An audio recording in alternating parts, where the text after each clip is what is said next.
তারা ওই বেকার ছেলে কাছে মেয়ে বিয়ে দেবে না। আর বেকার কোথায়, চাকরি তো হয়ে যাবে কদিন পরে।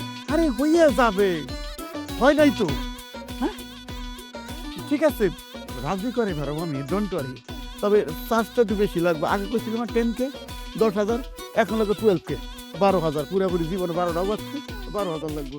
এই হইলো আপনাদের একটা দোষ। যখনই দেখলেন আমরা একটা বিপদে আছি, দিনের দামটা বাড়ায়। আপনারা খেলে আপনাকে বিপদটাই দেখলেন, আমার বিপদটা দেখলেন না। আপনার পোলার বিয়ের গটকালি করবার যায় আমি কত বড় বাধার সম্মুখীন হয়েছি, লাইফ রিস্ক হয়ে গেছে গা।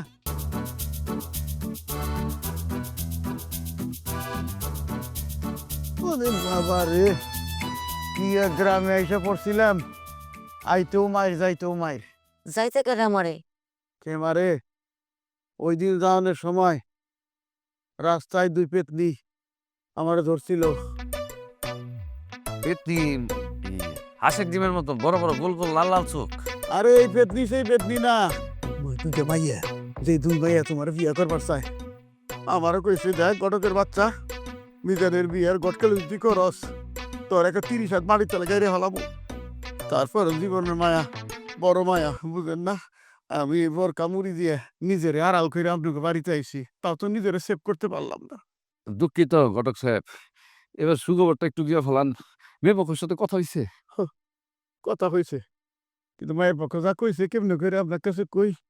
ভাবি সাহেব, আচ্ছা ঠিক আছে কই ফেলাই, মানে তারা ওই বেকার ছেলে কাছে মেয়ে বিয়ে দেবে না।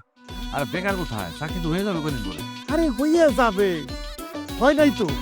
হ্যাঁ ঠিক আছে, রাজি করে ভাড়া আমি ডোন্ট ওয়ারি, তবে চার্জটা একটু বেশি লাগবে। আগে করছিলাম 10K 10,000, এখন লাগবে 12K 12,000, পুরোপুরি জীবনে 12টা বাজছে, 12,000 লাগবে। এই হইলো আপনাদের একটা দোষ। যখনই দেখলেন আমরা একটা বিপদে আছি, দিনের দামটা বাড়ায়। আপনারা খেলে আপনাকে বিপদটাই দেখলেন, আমার বিপদটা দেখলেন না। আপনার পোলার বিয়ের গটকালি করবার যায় আমি কত বড় বাধার সম্মুখীন হয়েছি, লাইফ রিস্ক হয়ে গেছে গা। দুইটা ভাইয়া আমার সরকার মতো পুরাইছি, আপনি তো চোখে বললো না। আর আপনি বিপদে ফেলাইছি আমি, নাকি আমি বিপদে পড়ছি? আচ্ছা ঠিক আছে, বাদ দেন। কোন তো কি করুন লাগবে এবার এটা কোন। আচ্ছা ঠিক আছে, যা করো করো। বাবাজি শুনো, বিয়ের আগে ওই দুইটা মায়েরে খবরদার কুসুম ত্যাক্ত করো না, ওগুলোকে বাইল দিয়ে থাকবা, তারপর চট করে বিয়েটা করে ফেলাইবে, বাস দেখবে যে ও কিছুই করে থাকবো না, কান্দন ছাড়া। যাও আমার ঘটক সাহেবের জন্য সর্বোচ্চ 300। এখন সর্বোচ্চ দেখেন একটা ডাল ভাত খাওয়াতে পারেন কিনা। ঘটক সাহেব, আমার কোমরে তো ভারী নেই, কোমরে ব্যথা করে। কবর আপনার মাই মারছে, আপনি মনে হয় খেয়াল করেন নাই। ঠিক আছে বসেন, ঠিক আছে।